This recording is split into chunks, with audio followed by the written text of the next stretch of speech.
Bienvenue sur la chaîne Il est temps pour la 4e conférence préparée par mon père et qui s'intitule « Cherchez et vous trouverez ».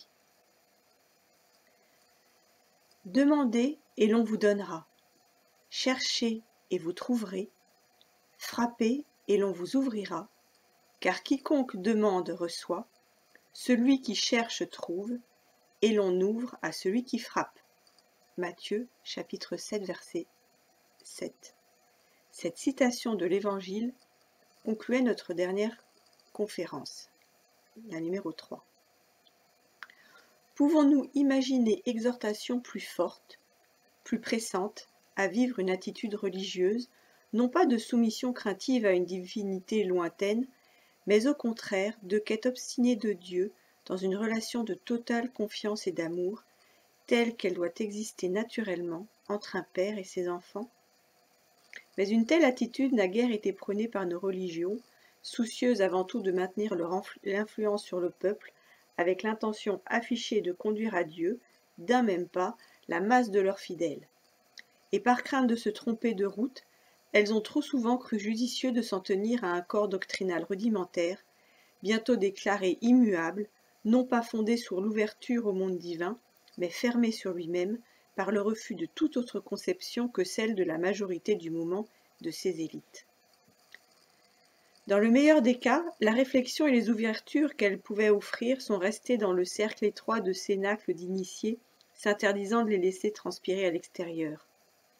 Et la foule des fidèles, tellement habituée, dressée, à suivre ses mentors sans se poser de questions, se ferme, effarouchée, à toute idée sortant des sentiers battus de la routine religieuse. La vérité. Qu'est-ce que la vérité?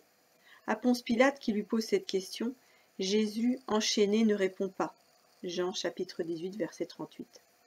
Qu'aurait-il pu dire à ce haut fonctionnaire romain, ne croyant vraisemblablement à rien, sinon peut-être à Rome et à sa propre carrière? La vérité.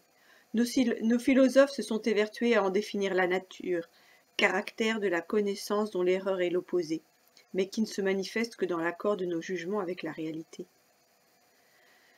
Dans cette approche, pour imparfaite qu'elle puisse paraître, émerge cependant l'évidence que la vérité, quelle qu'elle soit, n'est point donnée toute faite.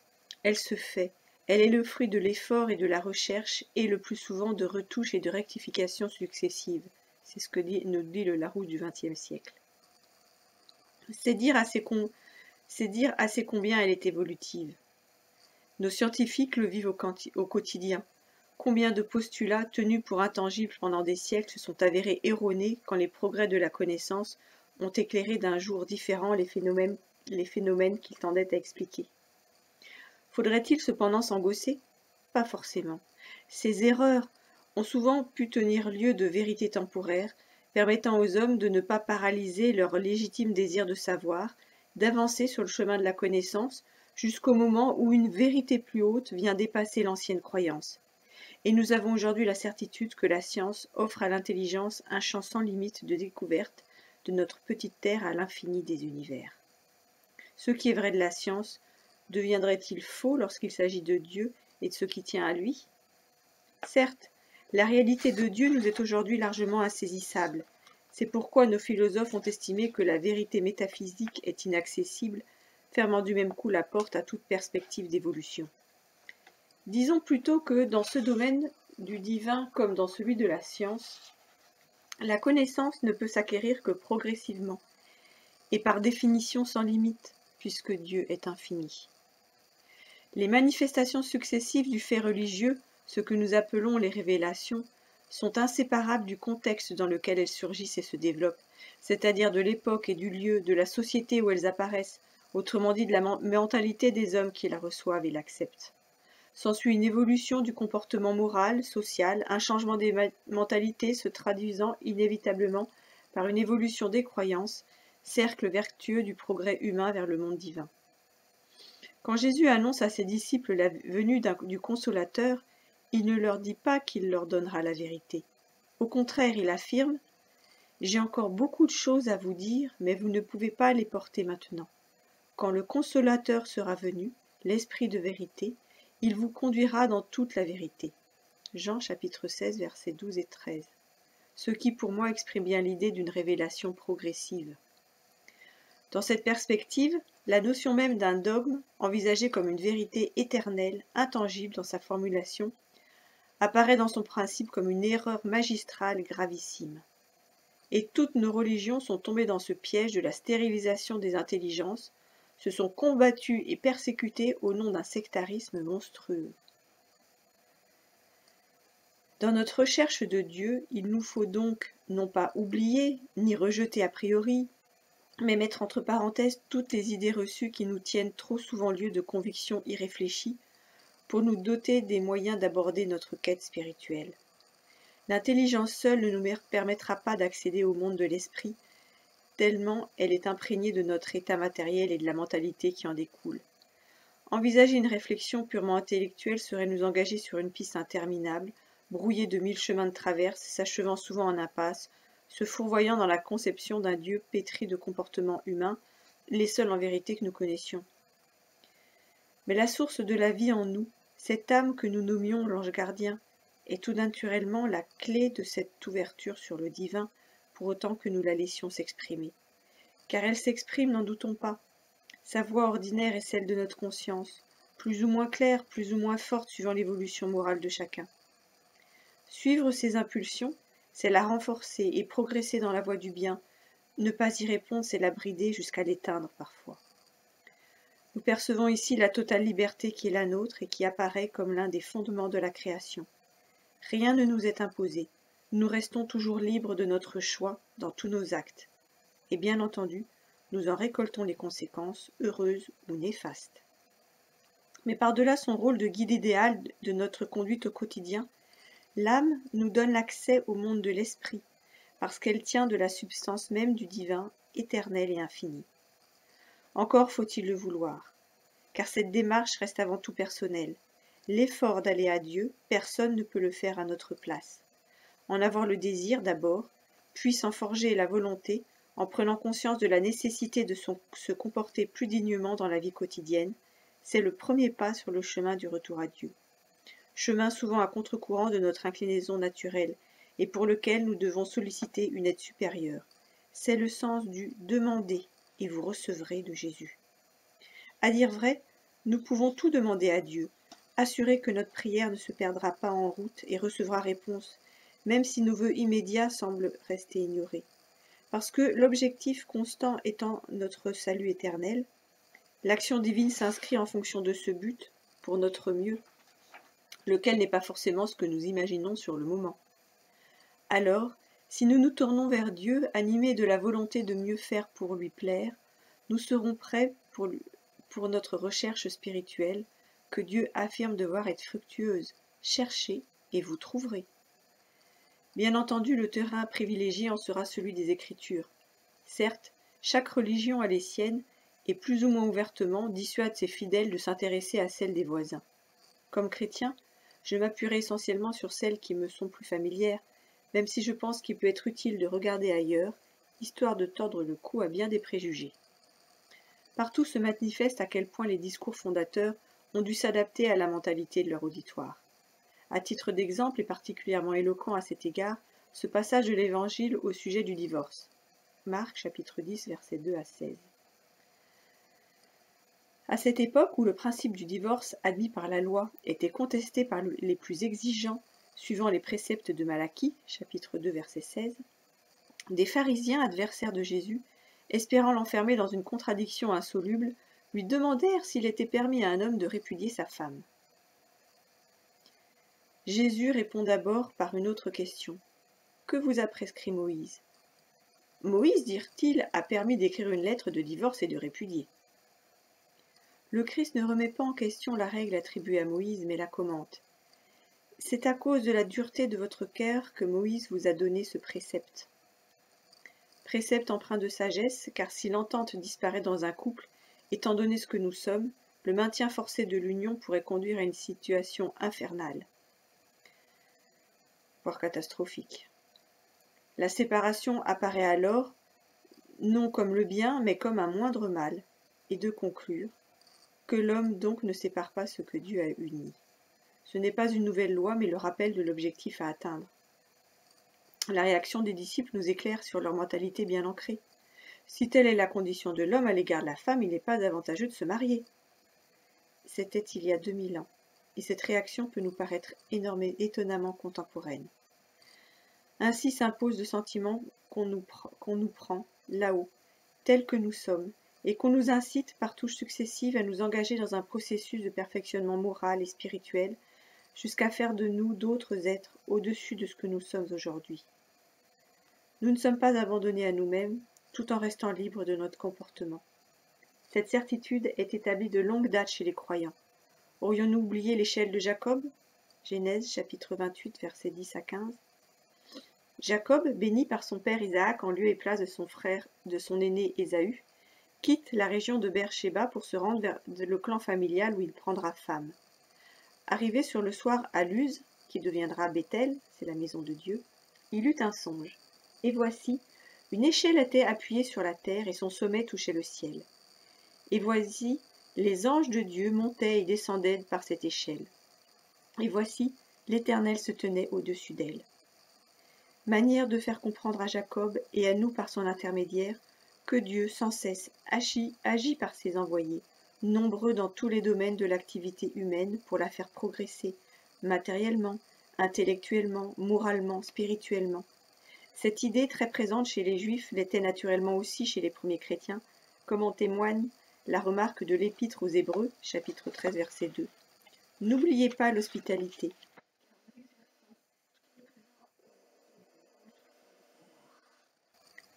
L'épopée humaine sous cet éclairage prend bien un autre sens, celui d'un cheminement sans limite vers la perfection. Cette ascension de l'échelle de Jacob jusqu'à Dieu, dans lequel nous sommes par notre enracinement matériel, le principal obstacle à une progression rapide, individuellement et collectivement.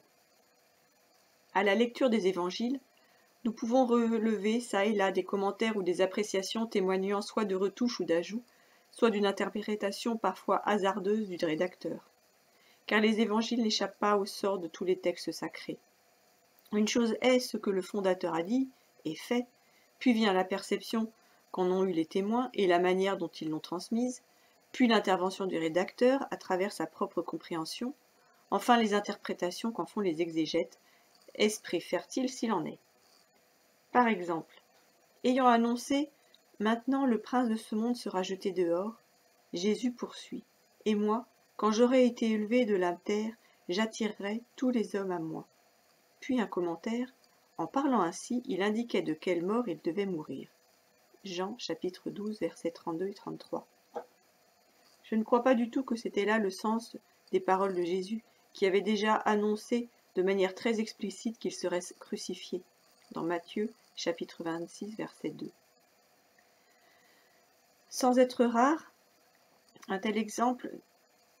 tels exemples ne sont cependant pas légion, mais illustrent qu'il ne faut pas se contenter des idées reçues, mais les remettre sans cesse en question.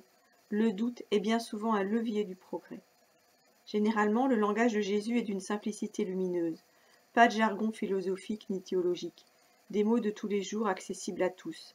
Et lorsqu'il aborde un sujet qui dépasse le niveau terrestre, le royaume de Dieu et les moyens d'y accéder, il s'exprime en paraboles, c'est-à-dire par des images tirées de la vie, qu'il est impossible de travestir ou d'altérer, et qui demeurent intactes à travers les siècles, nous laissant le soin d'en pénétrer la signification profonde quand nous en serons capables, et autant que nous en serons capables. De tout cet enseignement s'impose, avec insistance, à la fois la nécessité d'une morale exigeante et l'évidence de l'infinie mansuétude divine, plus portée au pardon qu'à l'anathème. Qui ne se souvient pas de l'épisode de cette femme, surprise en flagrant délit d'adultère, que ses accusateurs amènent à Jésus, espérant par là une nouvelle fois l'enfermer dans une contradiction leur permettant de le déconsidérer. La faute était en effet punie de mort par lapidation, le premier accusateur devant jeter la première pierre. Jésus, ne leur répondant pas d'emblée, commence à écrire de son doigt sur le sol, puis « Que celui qui n'a jamais péché jette la première pierre » et continue d'écrire sur le sol sans doute la phrase qu'il venait de prononcer. Et les accusateurs ayant entendu et lu, de se retirer l'un après l'autre en commençant par les plus âgés, ceux qui avaient le plus à se reprocher jusqu'au dernier. Alors Jésus: Femme, où sont ceux qui t'accusaient? Je ne te condamne pas non plus. Va et ne pêche plus. Cette attitude de Jésus nous replaçant face à notre conscience, fustigeant du même coup notre fâcheuse propension à juger et condamner les autres, les travers d'autrui, sans même envisager nos propres responsabilités, reste dans le droit fil de l'évolution amorcée depuis Abraham. Combien de fois lisons-nous dans l'Ancien Testament les affirmations des prophètes grands et petits? Je ne veux pas la mort de celui qui meurt. Convertissez-vous donc et vivez. Je prends plaisir à la miséricorde et non au sacrifice. Ainsi, alors même que le peuple élu vit dans la crainte d'un Dieu jaloux et vengeur, à celui qui veut bien s'y arrêter se révèle l'image d'un Dieu compatissant, que le Christ exaltera comme notre Père aimant, œuvrant sans relâche à notre salut pour notre bonheur. C'est pourquoi nous pouvons affirmer que l'Éternel, notre Père, ne nous a donné la vie qu'avec la certitude de nous conduire à bon port, c'est-à-dire au but pour lequel il nous a créés, nous faire partager sa vie, celle de l'Esprit, pour l'éternité, avec une activité infinie et bienheureuse. Oui, disons-le haut et fort, il n'y a pas de damnation éternelle. Cette conception est une offense faite à Dieu. L'enfer éternel n'existe pas, même s'il existe des enfers dont nous sommes, par nos erreurs accumulées, à la fois les artisans et les victimes, et tout notre monde, visible et invisible, en est un exemple, dont l'horreur se perpétue de siècle en siècle, à croire que cela ne finira jamais. Et ce qui pourrait être un petit paradis devient et reste le théâtre de monstruosités affligeantes par la seule faute des hommes. Une évolution profonde de nos mentalités et de nos comportements s'impose, une révolution plutôt, devrions-nous dire, qui aille dans le sens d'une plus grande rigueur, d'une plus grande exigence morale. Sur ce chemin, ce n'est pas l'ouvrage qui manque, quand notre tendance naturelle est d'aller à la facilité, voire au laxisme, et d'espérer le salut au moindre coût, au moindre effort. Nous ne sommes en cela pas différents de nos anciens. Jésus affirme un jour à ses disciples: « Je vous le dis en vérité, un riche entrera difficilement dans le royaume des cieux. Je vous le dis encore, il est plus facile à un chameau de passer par le trou d'une aiguille qu'à un riche d'entrer dans le royaume de Dieu. » Matthieu chapitre 19, versets 23 à 26. Le trou de l'aiguille en question était très vraisemblablement le nom d'usage d'une poterne très étroite dans la muraille de Jérusalem, ce qui adoucit, sans l'abolir, l'impossibilité pratique évoquée par Jésus. Non pas que la richesse représente inévitablement la malédiction suprême. La richesse en elle-même n'est ni bonne ni mauvaise, elle vaut ce que vaut celui qui la possède et l'usage qu'il en fait. Mais étant donné ce que nous sommes, elle peut devenir un piège mortel, en entretenant en nous l'appétit insatiable de son accroissement et des jouissances qu'elle peut nous offrir, de la domination qu'elle établit de fait sur nos semblables. Dans le meilleur des cas, elle faussera bien souvent la perception de ce qu'est la vie au quotidien du plus pauvre, perpétuant ainsi les situations injustes et égoïstes pour le malheur de tous. Les disciples, ayant entendu cela, furent très étonnés et dirent: « Qui peut donc être sauvé ?» Stupéfaction et inquiétude devant l'immensité de la tâche de conversion soudain entrevue. Jésus les regarda et leur dit: « Aux hommes, cela est impossible, mais à Dieu, tout est possible. » Certes, réduit à ses seules forces, englué dans son envahissante matérialité, l'homme peut désespérer de parvenir un jour au but assigné. D'autant que, mentalement limité au cours de son existence présente, hanté par la pensée de l'inéluctable échéance, il n'envisage pas spontanément un avenir qui, par-delà la mort, lui permettrait de poursuivre indéfiniment sa route vers Dieu. Aux hommes, cela est impossible, car ce n'est pas en une vie que l'on peut parvenir à la perfection, mais à Dieu tout est possible, parce qu'il se sert du temps, son grand instrument pour nous ramener à lui. En prendre conscience, c'est affermir notre espérance, car rien n'est irrémédiablement perdu, sauf le temps passé en vaine et douloureuse errance. C'est aussi mesurer notre responsabilité, car il devient évident que, le chemin que nous n'accomplissons pas aujourd'hui, il nous faudra le parcourir demain, et qu'il vaudrait mieux nous y atteler sans plus tergiverser. Voilà, je vous remercie pour votre écoute et je vous souhaite une bonne fin de journée. Au revoir.